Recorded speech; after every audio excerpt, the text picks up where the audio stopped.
Alors, je continue ici. Numérotation automatique symétrique dans un document double page. Je vous montre et vous allez tester après. Je sais que vous savez déjà faire de la numérotation automatique.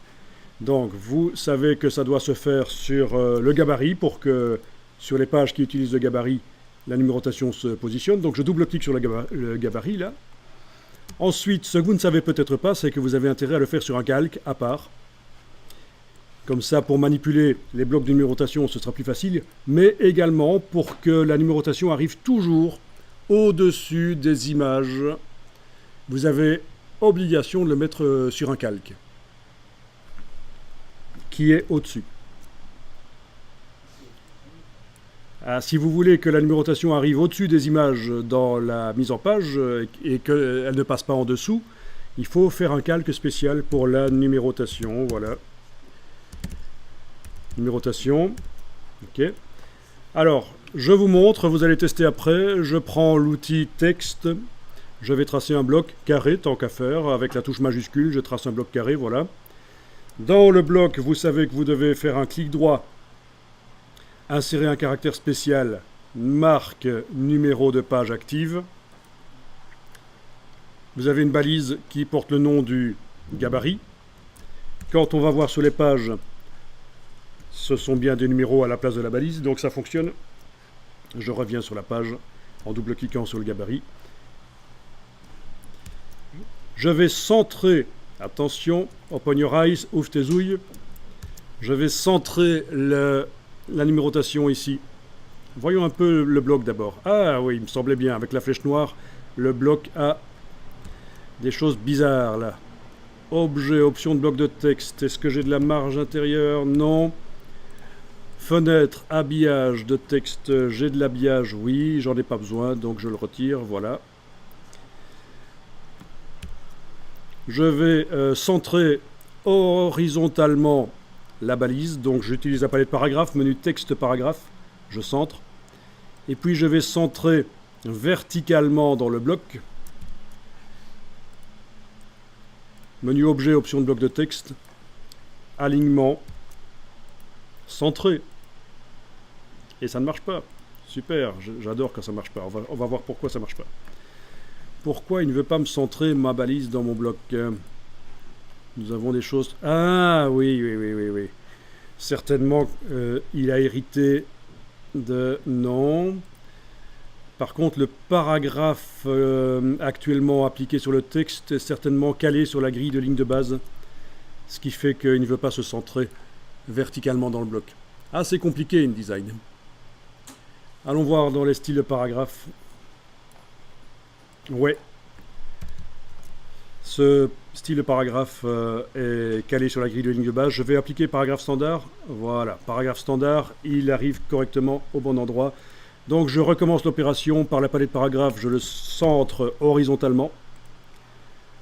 Et dans le bloc de texte, il est déjà centré verticalement, puisque dans objet, option de bloc de texte, on a l'option alignement centré. Vous avez vu le piège?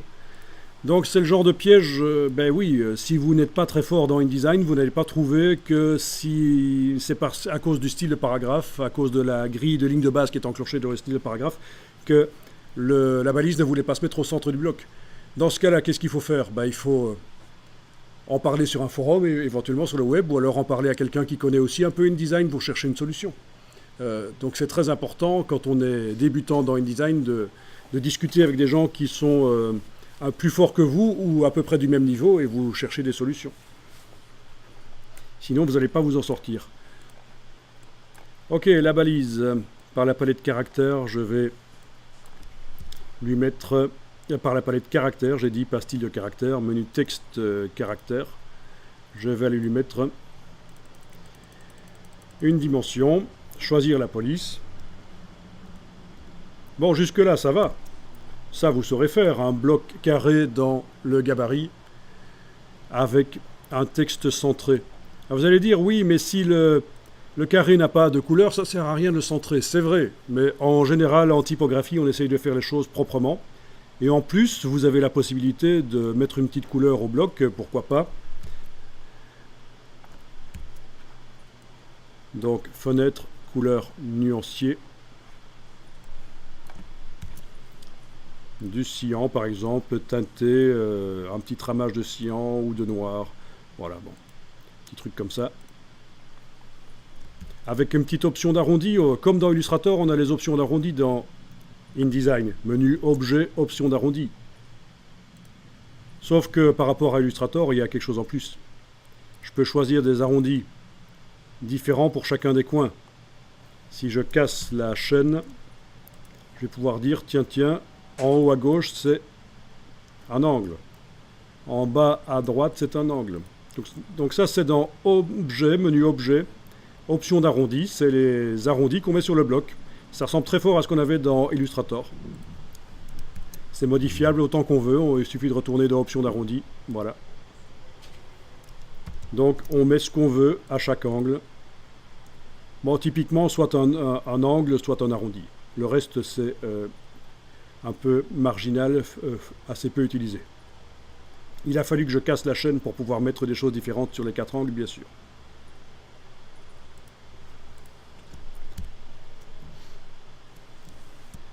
Ok, je vous montre un truc. Alors, menu fenêtre, disposition, nouvelle fenêtre. Ah non, j'ai fait fractionner la fenêtre finalement. Bon, ça marche aussi. Hein. J'allais faire 2 fenêtres, mais j'ai fait par erreur fractionner la fenêtre, mais ça fonctionne aussi dans certaines configurations avec certains ordinateurs, ça fait planter tout, mais là ça a l'air de marcher. Donc dans la même fenêtre, j'ai 2 fois le document. Dans la fenêtre ici, dans la moitié de fenêtre, la fraction de fenêtre ici, je vais demander d'aller voir les pages. Voilà. Ok. Et donc, ça me permet de faire quoi? Je peux sélectionner ici la balise dans la fraction de fenêtre de gauche. Dans la palette caractères, je peux aller changer le caractère en cliquant là et en allant passer en revue par exemple avec les flèches au clavier. Et je vois ce que ça donne le numéro à côté. C'est ça qui est intéressant. C'est ça qui est intéressant. On voit le numéro à côté.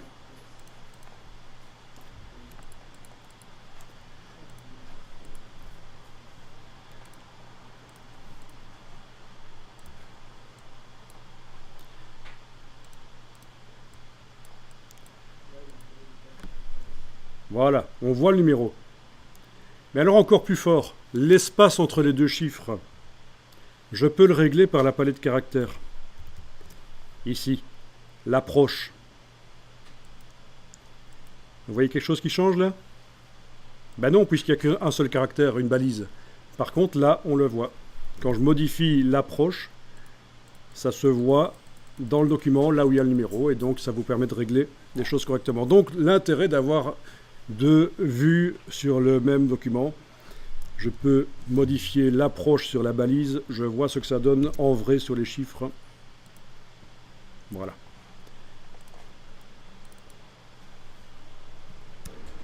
Ok, fenêtre, disposition, annuler le fractionnement de la fenêtre. Voilà. Bon, ben c'était l'occasion de voir aussi le fractionnement de la fenêtre, qui est l'alternative à ce qu'on a fait tout à l'heure. Les 2 fenêtres. Alors, open your eyes, ouvre tes ouilles. Je vais dupliquer la balise ici. Avec la flèche noire, je la déplace en enfonçant la touche Alt. Donc, je vais en mettre une à gauche. Ah ah, incroyable. Une à gauche et une à droite. Pourquoi je dis incroyable? C'est parce qu'en fait, mon bloc vert là, que j'ai mis tout à l'heure, j'ai l'impression qu'il habille. Parce que quand je mets mon numéro tout près, le contenu du bloc disparaît. Donc je subodore que, pour une raison inutile en fait, ce bloc vert, en effet, a de l'habillage. Menu fenêtre habillage. Je désenclenche l'habillage, voilà. Alt-clic, je verrouille les autres calques. Ah, c'est piégeux, hein. InDesign, c'est piégeux, il faut connaître le logiciel. C'est pour ça qu'on recherche des gens qui connaissent ça et que c'est pas évident. Je positionne mes numéros. Par exemple ici à droite, je le positionne sur ma page. Les repères commentés m'empêchent de bien placer les choses, peut-être...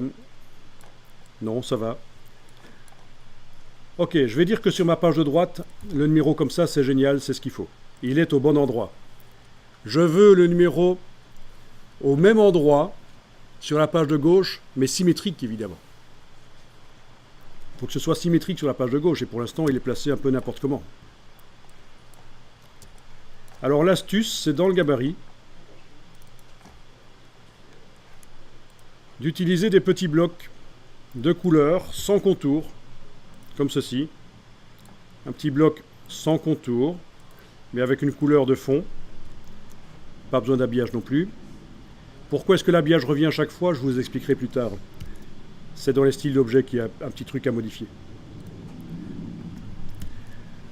Donc, je vais lui mettre une couleur de fond, mais il ne faut pas de contour, c'est important. Je vais le positionner là. Je l'étends jusqu'au bord de la page. Je le duplique. Alt, déplacer. Je le mets au bord de la page inférieure. Je l'agrandis. Voilà, c'est comme deux petites cales de bois que j'aurais mis autour d'un vrai objet. Je les sélectionne tous les deux, clic majuscule, clic. Je les copie, CTRL-C. Je vais sur la page de gauche, je colle, je positionne sans modifier la dimension.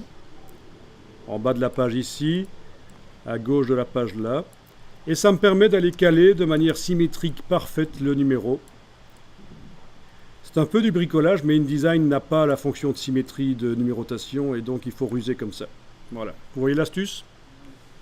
Une fois que c'est fait, ceci ne me sert plus, je peux les activer, les supprimer ou alors les mettre sur le bord de la page. C'est pas un problème qu'ils soient sur le bord de la page. Ça ne sortira pas dans le PDF pour l'impression s'ils sont sur le bord de la page. Voilà, comment faire une symétrie parfaite sur la numérotation automatique dans InDesign grâce à ces petites cales.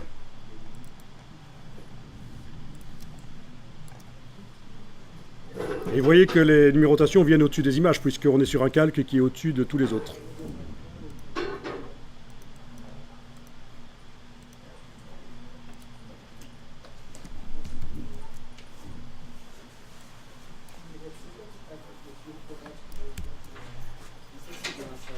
Oui, si vous n'avez pas l'astuce du calque, en fait, la règle, c'est ce qui vient du gabarit, vient en premier sur la page, et puis tout ce que vous avez mis sur les pages se met par-dessus.